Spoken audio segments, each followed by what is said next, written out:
Super Aryan episode 220 से लेकर 221 तक। हर्षिता आर्यन को बताती है कि उसे एक शरीर बनाने के लिए उसे 5 तत्वों की शक्ति बीज चाहिए, तभी वो शरीर का निर्माण कर सकती है।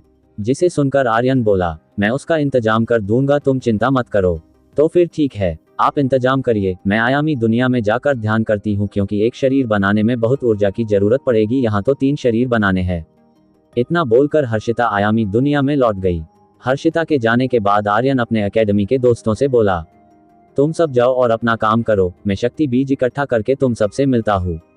ठीक है, हम जाते हैं, कृतिका बोली। कृतिका अपने साथ सभी के साथ लेकर चली गई, उन सब के साथ विजय भी गया। उन सब के जाने के बाद आर्यन रुद्राणी, तान्या और मृणाली से बोला, तुम सब भी जाओ, मैं बाद में मिलता है।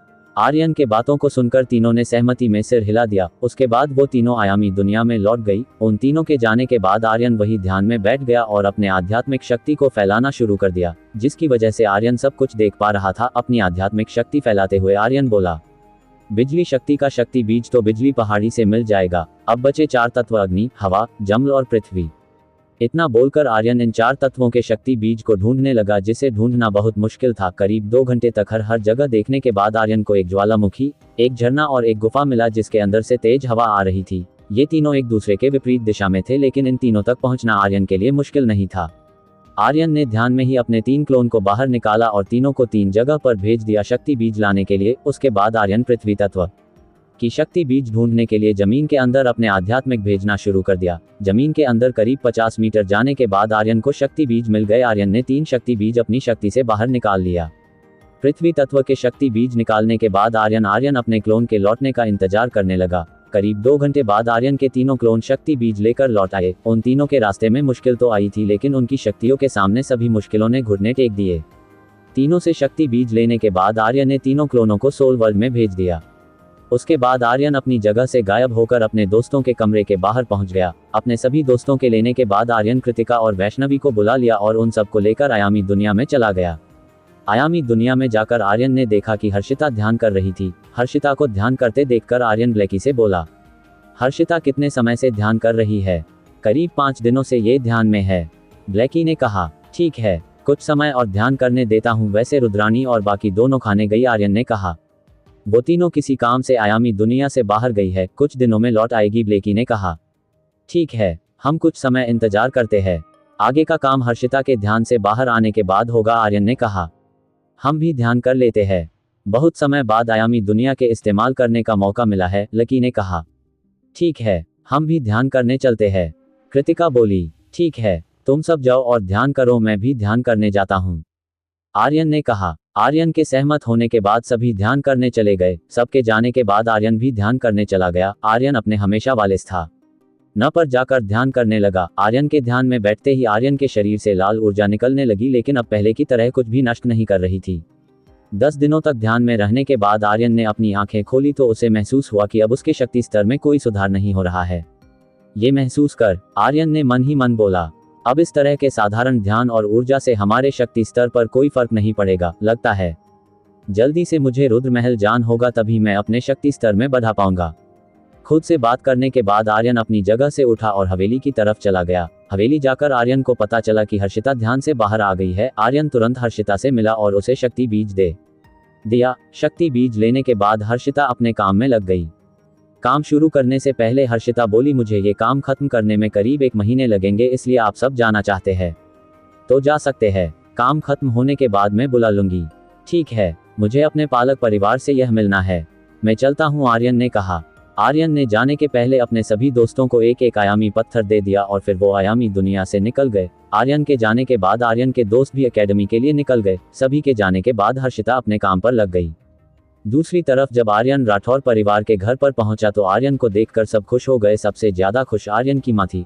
अपनी मां से आर्यन ने बहुत देर तक बात किया। उसके बाद सबके साथ मिलकर खाना खाया। उसके बाद आर्यन ने उन सबको भी आयामी पत्थर दिया और फिर वहां से निकल गया। आयामी दुनिया पहुंचकर हर्षिता से आर्यन को पता चला कि शरीर बनकर लगभग तैयार है।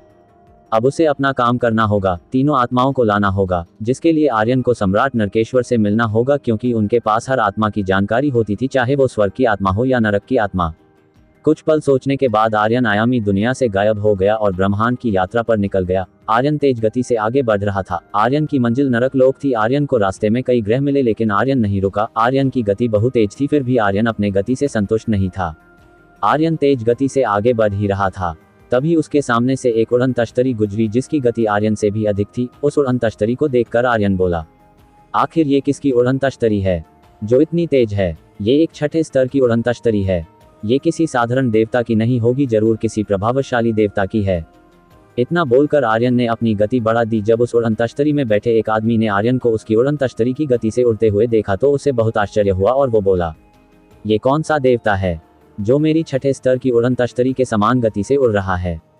तभी उसके बगल में एक आदमी आया और बोला, स्वामी मृत्युंजय देव, लगता है ये कोई नया देवता है, तभी तो हम इसे नहीं जानते हैं, लेकिन ये है शक्तिशाली, तभी तो इतनी तेज गति से उड़ रहा है। क्या हमें इससे बात करनी चाहिए?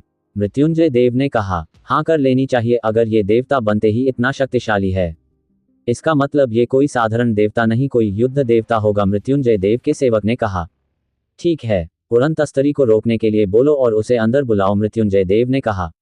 मृत्युंजय देव के इतना बोलते ही वो सेवक वहां से चला गया। उसके जाने के कुछ समय बाद ही उड़न तश्तरी रुक गई, जिसे देखकर आर्यन को भी आश्चर्य हुआ और वो भी रुक गया और उड़न तश्तरी की तरफ देखने लगा। तभी उड़न तश्तरी से एक व्यक्ति बाहर आया। वो मृत्युंजय देव का सेवक था।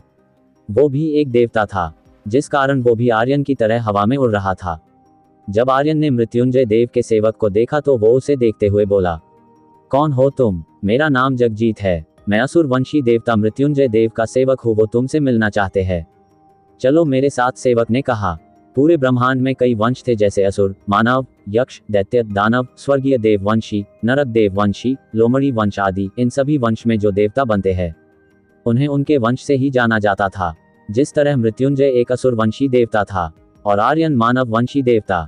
जगजीत की बात सुनकर आर्यन कुछ सोचते हुए बोला, तुम्हारे असुर वंशी देवता को एक मानव वंशी देवता से क्या बात करनी है? आर्यन की बात सुनकर जगजीत शॉक हो गया और बोला, तुम एक मम्बवंशी देवता हो, लेकिन ये कैसे संभव है? पिछले हजारों सालों में कोई मानव वंशी देवता नहीं बना है। मैं एक नया देवता हूँ, बोलो क्या बात है? काम बताओ, नहीं तो मैं चला, आर्यन ने कहा। आर्यन की बात सुनकर जगजीत बोला, एक नए देवता हो और इतना गुरूर तुम्हें शोभा नहीं देता। दैवीय लोक में सगुरूर के साथ मारे जाओगे। तू मेरी चिंता मत करो और काम बताओ, मेरे पास समय नहीं है, मुझे कहीं जल्दी पहुंचना है। आर्यन ने कहा, मृत्युंजय देव तुम्हें अपनी दैवीय लोक की सेना में शामिल करना चाहते हैं, चलो और अपनी सहमति जता दो। जगजीत ने कहा, मुझे किसी सेना में शामिल नहीं होना है, अपने देवता को बता दो, आर्यन ने कहा। आर्यन ने इतना कहा ही था कि तभी जगजीत के पीछे से आवाज आई, मुझे ना सुनने की आदत नहीं है। वैसे भी युद्ध देवता रुद्रा के मरने के बाद मानव वंशी देवता दैवीय लोक में कमजोर में हो गए हैं। ये आवाज थी मृत्युंजय की, जिसे सुनकर आर्यन बोला, मानव वंशी देवता कमजोर हो गए हैं, इसका मतलब ये नहीं कि मैं उनका साथ छोड़ दूं, बस अब इतना समझ लो, मेरे दैवीय लोक में कदम रखते ही मानव वंशी देवता ताकतवर होने लगेंगे। अच्छा, तो एक तेरे आने से मानव वंशी ताकतवर हो जाएंगे। वैसे तुम हो कौन? मृत्युंजय ने थोड़ा गुस्से में कहा। मेरा नाम आर्यन है और मैं इस वक्त किसी काम से जा रहा हूँ, इसलिए मेरा मार्ग छोड़ो, आर्यन ने गुस्से में कहा। आर्यन को नरक सम्राट नरकेश्वर से मिलने में देर हो रही थी। उसके पास बिल्कुल भी समय नहीं था कि किसी अनजान से बहस करके समय व्यर्थ करे। वही आर्यन की बातों को सुनकर मृत्युंजय का गुस्सा भड़क गया और वो बोला, मैं जिस चीज को चाहता हूँ उसे अपना बना लेता हूँ और अब मैं चाहता हूँ कि तुम मेरी सेना में शामिल हो तो हो, चाहे इसके लिए मुझे तुम्हें बंदी ही क्यों ना बनाना पड़े। इतना बोलकर आर्यन ने अपने हाथों में देवीय ऊर्जा इकट्ठा करना शुरू कर दिया, जो कुछ ही समय में एक खंजर में बदल गया। उस खंजर से अत्यधिक शक्तिशाली ऊर्जा निकल रही थी। आर्यन के इस जीवन में मृत्युंजय पहला देवता था जिसका वो सामना कर रहा था। खंजर को प्रकट करने के बाद मृत्युंजय बोला, मैं एक अवसर और तुम्हें देता हूं, मेरी सेना में शामिल हो जाओ। मृत्युंजय की बात सुनकर आर्यन कुछ नहीं बोला। ये देखकर मृत्युंजय का गुस्सा चरम पर पहुंच गया और उसने अपना खंजर आर्यन की तरफ फेंक दिया। मृत्युंजय का खंजर हवा को काटते हुए आगे की तरफ बढ़ रहा था, जिसे देखकर आर्यन ने अपनी हथेली को आगे कर दिया। आर्यन ने जैसे ही अपनी हथेली आगे की, उससे एक लाल तीर निकला और खंजर की तरफ जाने लगा। आर्यन के उस लाल तीर की शक्ति को महसूस कर मृत्युंजय को बहुत आश्चर्य हुआ और वो बोला, एक नए देवता के पास इतना शक्तिशाली हमला पर कैसे, और ये कौन सा हमला है जिसे मैंने अपने 2000 साल के जीवन में नहीं देखा है? क्या आर्यन मृत्युंजय के हमले को रोक पाएगा?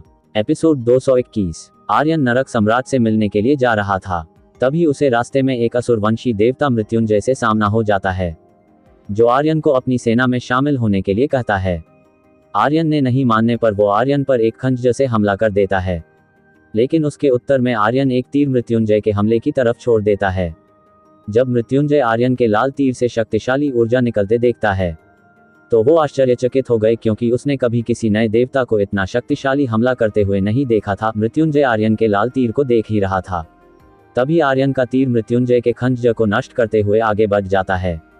आर्यन के तीर को अपनी तरफ आते देखकर मृत्युंजय जल्दी से बगल में हट जाता है, जिससे वो आर्यन के तीर से बच जाता है और आर्यन का वो तीर एक उल्कापिंड से टकरा जाता है। जैसे ही आर्यन का तीर उल्कापिंड से टकराता है, एक धमाके के साथ वो उल्कापिंड नष्ट हो जाता है। उल्कापिंड को नष्ट होते देखकर मृत्युंजय और उसके सेवक जगजीत की आंखें फटी की फटी रह जाती है, क्योंकि आर्यन के हमले से टकराने की वजह से उल्कापिंड मिट्टी में बदलकर ब्रह्मांड में फैल जाता है। एक नए देवता से इतने शक्तिशाली हमले की उम्मीद दोनों असुरवंशी देवता ने नहीं की थी। दोनों असुरवंशी देवताओं की नज़र आर्यन और हमले के प्रभाव पर था, लेकिन आर्यन की नज़र उल्का के नष्ट होने के बनी धूल के बीच थी, जिसके अंदर एक तेज ऊर्जा पुंज था। उसे देखकर आर्यन बोला, ये ऊर्जा पुंज बहुत शक्तिशाली है, जो मेरे हमले से भी नष्ट नहीं है। इसे मुझे हासिल कर लेना चाहिए। इतना बोलकर आर्यन ने अपनी लाल ऊर्जा को शक्ति पुंज की तरफ भेज दिया। अपनी ऊर्जा को धूल की दिशा में भेजते देखकर मृत्युंजय की नज़र भी ऊर्जा पुंज पर पड़ गई और उसे भी समझ आ गया कि वो ऊर्जा पुंज बहुत शक्तिशाली है, इसलिए उसने अभी उसे लेने के लिए आगे बढ़ गया। कुछ ही मृत्युंजय ऊर्जा पुंज के पास पहुंच गया। ठीक उसी वक्त आर्यन की लाल ऊर्जा भी वहां पहुंच गई, लेकिन आर्यन की लाल ऊर्जा पुंज को पकड़ता उससे पहले ही मृत्युंजय ने अपना हाथ ऊर्जा पुंज में डाल दिया, लेकिन तभी उसे तेज झटका लगा और वो दूर जा गिरा और ऊर्जा पुंज वहीं रह गया, जिसे देखकर आर्यन हंसने लगा और अपनी ऊर्जा से ऊर्जा पुंज को घेरने लगा। आर्यन को पिछले जन्म के अनुभव से मालूम था कि इस तरह के ऊर्जा पुंज को कभी भी अपने हाथों से नहीं पकड़ना चाहिए। ऊर्जा पुंज को अपनी ऊर्जा से घेरने के बाद आर्यन ने उस ऊर्जा पुंज को अपने पास बुला लिया। अपने पास लाने के बाद आर्यन ने उस ऊर्जा पुंज को हाथ से नहीं पकड़ा और अपनी ऊर्जा से ढके हुए ही उसे अपने स्टोरेज पर रख लिया। उसके बाद मृत्युंजय की तरफ देखा, जो ऊर्जा पुंज के झटके की वजह से घायल हो गया था। घायल मृत्युंजय को देखते हुए आर्यन बोला, ज्यादा लालच किसी आदमी का यही हालत कर देता है, लगता है तुम्हें अभी ज्यादा ज्ञान और अनुभव नहीं है। पहले अनुभव हासिल करो, फिर मुझसे लड़ने आना। इतना बोलकर आर्यन तेज गति में आगे बढ़ गया। वही मृत्युंजय और उसका सेवक आर्यन को जाते हुए देखता रह गया। आर्यन के जाने के बाद मृत्युंजय अपने सेवक से बोला, इसके बारे में किसी को खबर नहीं लगनी चाहिए। मैं तो किसी को नहीं बताऊंगा स्वामी, लेकिन सूचना विभाग वाले लोगों की नज़र हर जगह होती है, उनका क्या करेंगे हमें ये भी पता है कि क्या अभी तक उन लोगों ने इस युद्ध की सूचना देवीय लोक के सभी क्षेत्र में फैला दिया होगा। जगजीत ने कहा, सूचना विभाग पूरे संसार की खबर अपने पास रखता था। सूचना विभाग पूरे दैवीय लोक में शीर्ष 5 सबसे शक्तिशाली संगठन में से एक था, जिस कारण कोई उन्हें डरा भी नहीं पाता था, जिस कारण उन्हें किसी का सूचना दुनिया में फैलाने में डर नहीं लगता था। तुमने सही कहा, उन्हें तो सब कुछ पता चल जाता है, लेकिन ये जगह दैवीय लोक से काफी दूर है। देखते हैं उन्हें इस घटना की खबर पहुंची है कि नहीं। चलो चलते हैं, मृत्युंजय ने कहा। मृत्युंजय की बातों से सहमत होकर जगजीत मृत्युंजय को सहारा देखकर उड़न तस्तरी के अंदर ले गया। उसके बाद उड़न तस्तरी तेज गति में चल पड़ी। दूसरी तरफ आर्यन तेज गति में उड़ता हुआ नरक क्षेत्र की तरफ जा रहा था। उसके मार्ग में कई उल्कापिंड मिले। नष्ट करके आर्यन उसके अदन के ऊर्जा पुंज को अपने स्टोरेज में रख लिया और आगे बढ़ता रहा। करीब 15 दिन के बाद आर्यन एक ग्रह पर पहुंच गया, जहां हर तरफ से भयानक ऊर्जा निकल रही थी। वो ग्रह दिखने में बहुत भयानक दिख रहा था। अगर कोई पहली बार इस ग्रह को देख लेता तो डर जाता, लेकिन आर्यन ने अपने पिछले जन्म में कई बार यहाँ पे भ्रमण किया था, जिस कारण यहाँ की ऊर्जा का कोई असर नहीं आर्यन पर। आर्यन जहाँ खड़ा था उस जगह के सामने एक बहुत बड़ा द्वार था, जो काले पत्थर से बना हुआ था, जिससे दिव्य ऊर्जा निकल रही थी। उस द्वार के ऊपर नीचे हर जगह सैनिक हथियार के रूप में दराती लेकर पहरा दे रहे थे। उन सब के दराती से आत्मा को कपा देने वाली ऊर्जा निकल रही थी। आर्यन ने एक पल उन सब सैनिकों और उनके हथियारों को देखा, फिर द्वार की तरफ आगे बढ़ गया। जैसे ही आर्यन ने कुछ कदम आगे बढ़ाए, उसके सामने एक विस्फोट हुआ और उसके आग की एक दीवार बन गई, जिसे देखकर आर्यन ने सूर्यांश को बाहर निकाला और सूर्यांश से अग्नि दीवार पर हमला कर दिया, जिससे अग्नि द्वार में एक दरार पड़ गई और आर्यन उस रास्ते से दूसरी तरफ चला गया।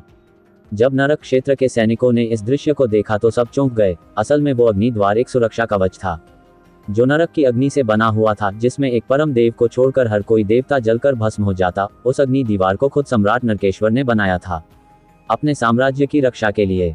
पूरे ब्रह्मांड में कुल 9 ही परम देव थे, उनमें से एक नरकेश्वर भी थे। एक परम देव की शक्ति किसी भी देवता से अधिक होती थी। परम देव इतने शक्तिशाली होते थे कि वो सिर्फ सोचकर किसी अपने से कमजोर देवता को मार सकते थे। युद्ध देवता रुद्रा भी एक परम देव थे। वो 10वें परम देव थे। उनके जाने के बाद कोई परम देव नहीं बना, इसलिए आज तक सिर्फ 9 ही परम देव थे।